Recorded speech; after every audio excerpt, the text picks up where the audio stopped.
Hello, hobby friends, and welcome to today's episode of Hobby Talk. My name is David Baez, and in today's episode, we are going to talk about the exciting world of comic books. Today, we welcome back season collector Ryan Timmer to share more info on one of the rarest pieces in the hobby, 1970s issued Scooby Doo Comic series. Ryan, welcome to Hobby Talk. What's up, buddy? It's my pleasure to be back. Thanks, David. Yeah, always love talking cards and now comics with you. So, let's start things off with the history. Can you give us a history on Scooby Doo Comics for us? Yeah, Scooby Doo was, of course, a popular cartoon series that started pretty much at the start of the 70s in December of 1969.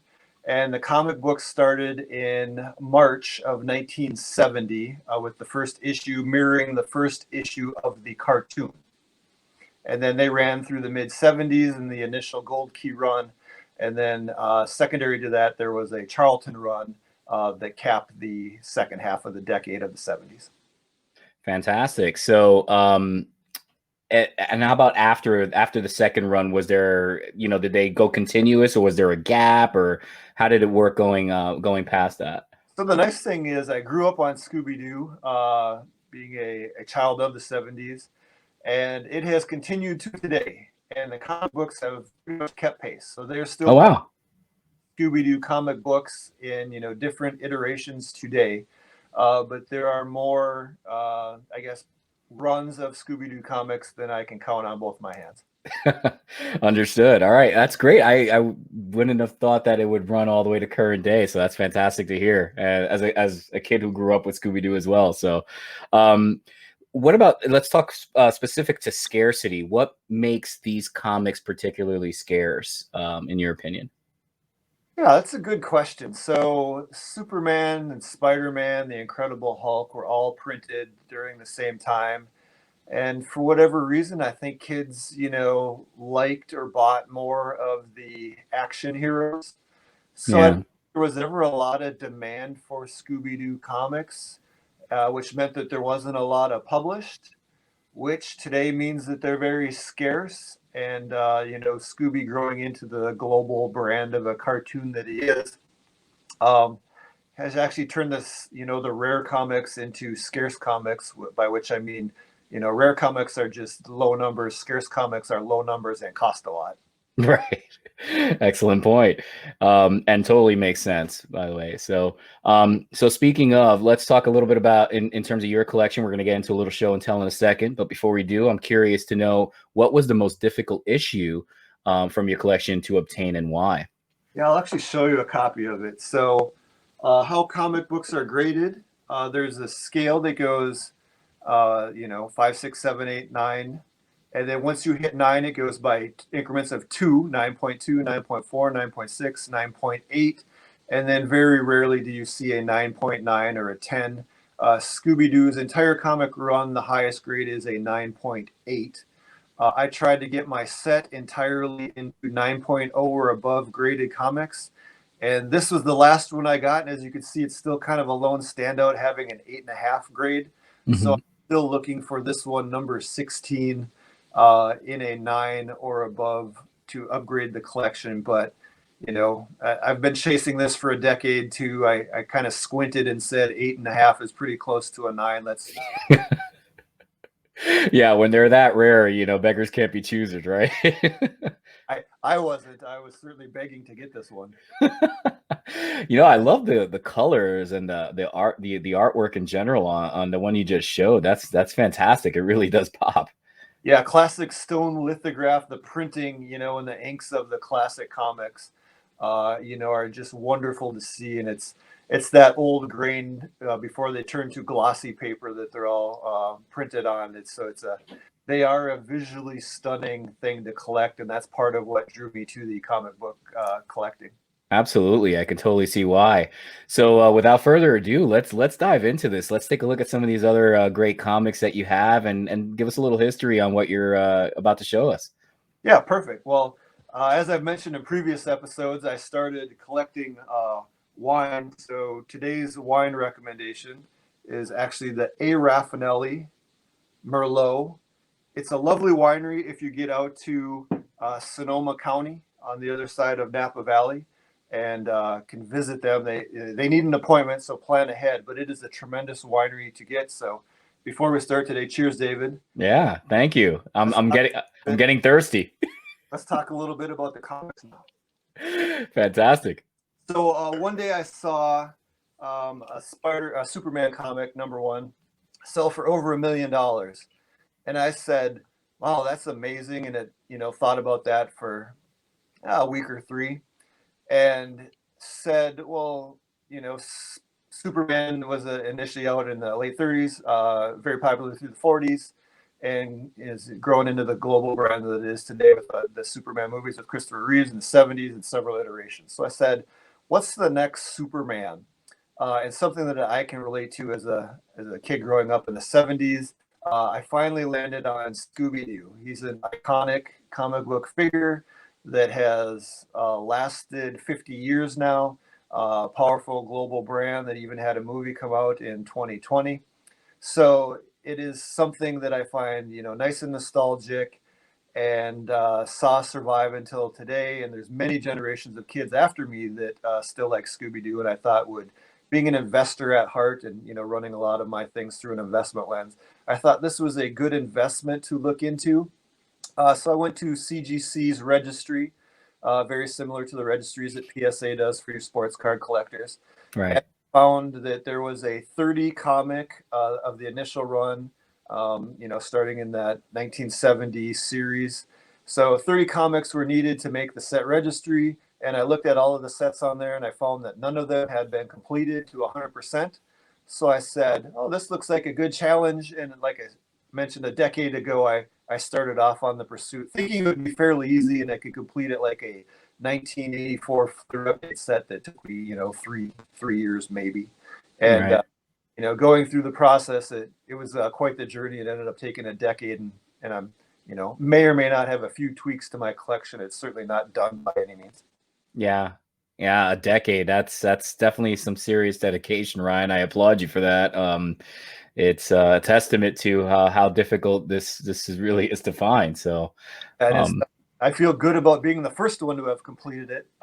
Yeah. Also a set that I don't expect someone to put up another set that'll beat me anytime soon. It's a kind of set that I let some sets, if you have unlimited funds, that you can create fairly easily. With this set, it doesn't matter how much money you have. You just have to have the time to be able to hunt down the ones that are out there if you can find them. Right. Makes sense. So yeah, let's take a look at these beauties. Yeah, so we'll start her off. This is the granddaddy of them all. This is the second highest graded example in a 9.2. There's also a 9.4 out there, but none graded higher. Scooby Doo #1, an iconic comic that, again, very hard to find, fairly collectible in the marketplace. So if you happen to have any of these at home, it's kind of like an 86 Jordan Flair. Send it in for grading, whatever condition is. It's definitely worth something. Yeah, that's some good insight, because I think with something like that, you'd be surprised, right, how many people might have something stored away that they just truly don't understand what the value is. So if you do, to your point, have it, immediately encapsulate it, protect it, make it a piece of history. Yes, and by all means, if you're not enjoying it and you want to send it in and trade it for a car. I mean, that's a comic that if you get 9.4, even 9.6, you might get a house. It's definitely worth searching through grandma's attic to see if she stashed one of these. Well, I'm glad you brought that up, Ryan. If you don't mind me asking, what is the estimated value on a Scooby Doo one, like the example you had just shown now? Oh, just a ballpark. So I've never seen a 9.4 sell openly. And with the run up that we've had in the last year, prices have definitely reset much higher. And I haven't seen one sell again. but I'm gonna say somewhere between 15 and 25,000 probably for a 9.2 Scooby Doo #1 that would come on the market today. Wow. Yeah. So to your point, if you have it, get it encapsulated and protect it. Yeah, find one of those out there. There was a recent sell on Heritage Auctions, and I think it was a 9.6. Later in the series, 24, 25, 20, somewhere in there. Mhm. And those used to sell for $500-$600, and that one sold for $5,000. Wow. So there's been, maybe an 8 to 10x increase in prices this year from a year or two ago. Amazing. Amazing. So yeah, that's not a far-fetched estimate at all what you just gave, and I could see it continuing to trend north as the base in not just in cards, right, in comics are just increasing exponentially. So with more collectors, becomes our collectibles do become more valuable. It does have a lot of iterations of kids that grew up watching it that you would imagine would be kind of like that Superman, Spider-Man that just kind of has that evergreen character. Scooby's never going to pull a hamstring and have Yeah. hair on him. It's that it is a good seasoned and tested marketplace anyway. Let's look Yeah. a few more. And Sure.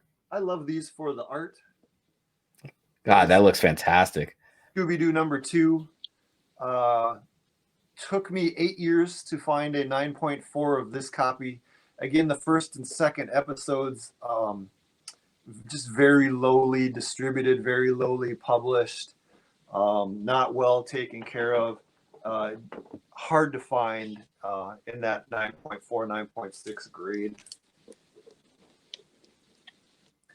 There's another, again, it's a nice copy. I like to find ones with Scooby Doo prominently featured on them. From an art perspective, they tend to sell for a little bit more money. Here's a 9.8, which, an absolute Wow. to find 9.8s in these. There might be one or two of some of the issues in 9.8. This happens to be Scooby Doo #4. So a very early one in the highest graded example. Again, nice artwork. Love it. Now, if you don't mind me asking, Ryan, on that particular one you showed, is that the same authenticator, and it's just like an older version of their label on the top? Yes. Okay. So here are two side by side, and it's just they're both graded by CGC. It's just Okay. one is in an older case. Yeah, that's a 9.6. Okay, great. Yeah, you can tell I'm new to the world of comic grading. So I saw that. The first thing I thought was like the old PSA slabs versus the new Lighthouse ones. Yes, and there are two that I know about, graders of comic books, kind of like PSA and BGS. And CGC, has a 70-75% market share. So they're kind of the PSA equivalent for folks familiar with sports card grading. Okay, great. It's one of my favorite episodes of Scooby Doo. Again, nice, vibrant colors. Love it. It's exceedingly rare to find them in, this is a 9.6. This is what's called a file copy, which actually means that at the publisher, it was kept there as the kind of reference guide, and then that sold into the marketplace. So it was a book that was probably never read, and that's why I got that 9.6 grade. As a kid growing up, this was my favorite episode of Scooby Doo. It's the ghost clown. So they go to the circus, and Scooby Doo gets hypnotized by the ghost clown. The show is remarkably similar to the comic, but they changed the name of the ghost clown character for some reason, but the entire storyline, 95% the same. I also do a little bit of original art collecting, and I own this entire comic in its original art where it was on for the book. Fantastic. And then here's another nice one. I like this one because it has the whole Scooby Doo gang. and then prominently featured, excellent colors. Yeah, the colors are so vibrant. Ryan, let me ask you this, if you don't mind. So as you were showing them, I was just thinking about, the factors, right? That would determine a grade. I meant to ask you earlier. So can you point out maybe two or three of the biggest factors that determine what a 9.8 versus a 9, let's say, would be? Yeah, so along, this edge, it's called the spine. Okay. You open that and read that, there'll start to be little spider marks Right. through the printing there. And then on the edge, there's staples. So this is stapled together. So if you have any moisture, staples will rust. Right. Rust stains around there. And then it's next is usually the corners. So as the corners and pages are turned, you'll get dings and edges. And again, it's very similar to baseball cards, and corners are the most sensitive piece, and comic Right. books are the most sensitive piece. And all of those, you get any little bit of those, and they'll start with a 9.8, and then they'll start deducting points from there for each little thing that you have. And then the books are looked at to determine the color quality of the page. So over time, white comic book pages will kind of yellow to off-white. Right. They're either graded white, off-white, or you could have discoloration and stains and those kind of things in the comics. Okay. Not complete, or if it's ripped, it might get a 0.5 grade. So a total of 0.5 or 1.5. So even if you send in a half complete #1 issue, you might still get a 1.5 grade on that comic. So there's little things that they look at, and they start with the 9.8 scale and deduct down from there. Okay, great. Thanks for the info. I was always curious on some of the key points. Appreciate that. My pleasure. Yeah. So great stuff. What else you got? You got anything else for us? I got two more. So all right. You'll notice that. Ooh, look at that. Smaller format than the full comics. So this is the March of Comics series that while they were filming the original series, these also got released. So these are part of the Scooby Doo Registry set, and these are near impossible to find and even harder to find in high grades. So if anyone has any of these out there that look nice, don't bother sending them into CGC. Just send me an email. Again, you can find me on LinkedIn at Ryan's Cards or on Instagram at Ryan's Cards, because I am looking for these. These are exceedingly rare and hard to find. They're not as valuable as the main series, but they are prohibitively rare. And I've been lucky. There's 4 of these that get included in the set. This one's a 9.0, so I would love to have that one graded up a little bit. And then here's one from 1973. That's my second, copy, in an 8.5 that I would like to upgrade at least into a 9. So this particular series, Ryan, were they distributed yearly, quarterly? How did that work? So it's every couple months. Every couple months, okay. So yeah, as you run through, them every 2-3 months, and it wasn't exactly precise. Okay. And I don't think, they also had the production schedule that a Superman or Spider-Man would have, that, they could sell out immediately as soon as they had right. So it was a little bit off of that. And then the March of Comics series is, all kinds of comic. So Bugs Bunny would have a cover, and Porky Pig would have a cover. So that's why there's just makes sense. Scooby Doo's within that, grouping that again occurred in that 1970 to 1975 timeframe. Great stuff, Ryan. Thanks for sharing these. And yeah, I mean, I'm not shocked, that I was going to learn a lot in this episode. So I appreciate all your insight. Before we wrap things up, I was wanted to ask you one of my typical final fun questions. You're up for it again? Oh, let's hear it. This should be exciting. All right, let's do it. So what's the one item you sold that you miss the most, and why? Yeah, so we talk a little bit about Scooby Doo #1 and how rare they are. And I now have a 9.2, but I used to have a 9.0. And when I got the 9.2, I thought, well, I could, keep them both. But I bought it on a heritage auction, and they kind of have a field a bid. So someone just, sent me, a bid, and I came back and I said I'd sell it for 50% higher than the bid that they offered, thinking that they would never accept it. And then they did. Uh, Wow. so I sold the comic for a very good return on my investment. But I would have been better off today having held on to Un- it. uh, yeah, yeah, understood. I can see why you miss it. Well, Ryan, thanks again. I always enjoy talking hobby with you and seeing some of the great stuff in your collection. Appreciate again the insight on Scooby Doo comics, and looking forward to talking to you again in the near future. My pleasure. It's always fun, David. Take care. You too.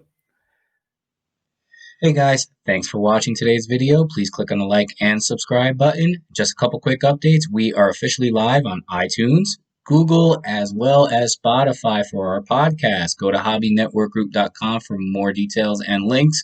Thanks for watching today's video and have a great day. Bye.